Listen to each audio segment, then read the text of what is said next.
One of the things that I liked so much about this movie and your role in particular is that Poppy's got a point.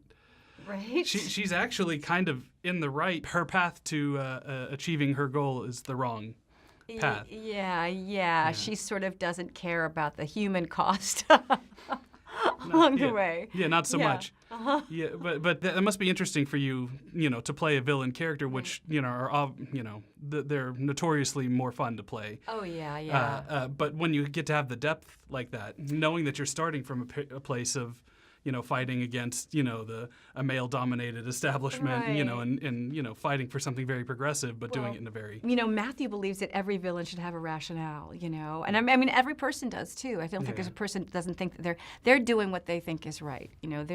They have their own intention. That was what was great about her, is that she's a megalomaniac, but she's a business person, and this is the way she sees herself going forward, and she feels like, let's be practical about this.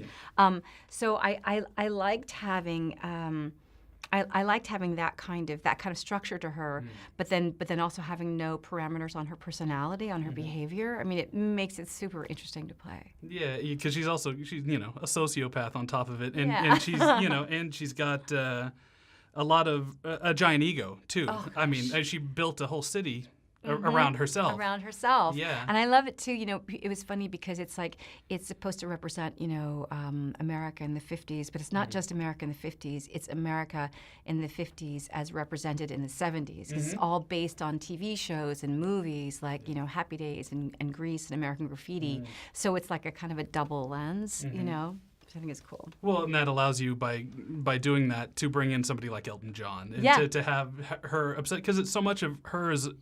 It's weird. She's a character split in two. She's looking forward and trying to be progressive, right? But she's living in the past. That's right. Literally, she pulls her favorite stuff, and she's living in nostalgia. She surrounds herself with nostalgia. Exactly. Yeah. That's a really good point. Yeah. I'm pretty smart. Yeah.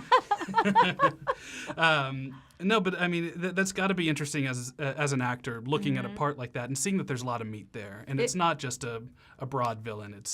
It was very unusual. It was very, very unusual. Colin actually texted me and said, hey, did you see the first Kingsman? I was like, yeah, I did. I loved it. It was fantastic, because that's good, because Matthew wants you to play the villain in Kingsman too.